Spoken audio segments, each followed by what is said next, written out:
Now the rest of the story. Lee was a sportscaster inasmuch as he recited baseball scores on the air. No real reporting, but anyway.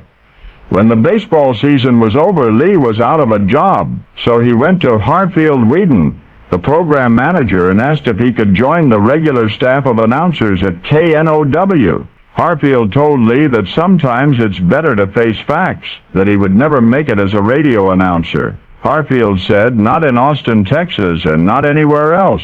"No," he said, "the best thing would be to find something that you can do well and do that." Lee did not argue. Maybe deep down he realized that what Harfield was saying was true. In fact, he was about to leave the radio station. He was about to embark on the rest of his life, whatever, when he was approached in the hallway by a thin-faced, weaselly-looking little man in a flashy checkered suit.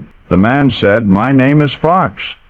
And the weasel said, "I'd like to make you a proposition." And so distracting was the stranger's appearance and demeanor, Lee had to concentrate especially hard to comprehend what Mr. Fox was saying. "I've opened a sports club here in Austin," he said. "I'd like to know if you're interested in reading the results of sporting events to my members for 4 hours every afternoon." Well, he'd never heard of a sports club before. He was about to turn Mr. Fox down when he heard what the salary would be. $75 a week. That's what the man said. Lee was dumbstruck.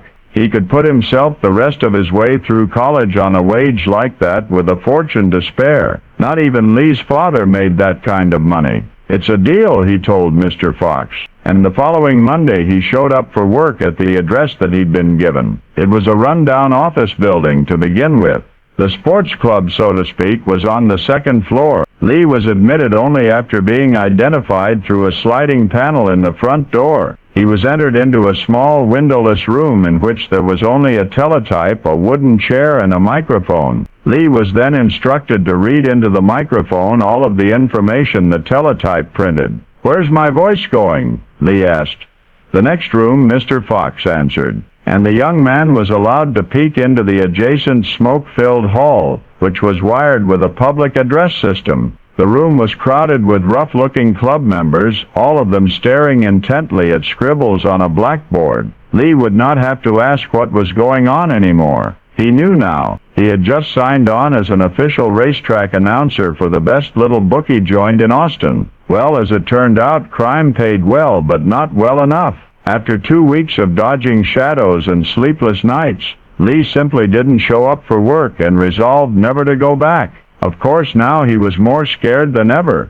Specifically, that Mr. Fox and his out-of-town goons might hunt him down and kill him to keep him from squealing. And then he would never have a chance to spend his ill-gotten $150, nor to become the broadcasting legend whom you know, whose most notable early broadcast reached only into the next room. For Lee was Walter Leland Cronkite, and now you know the rest of the story.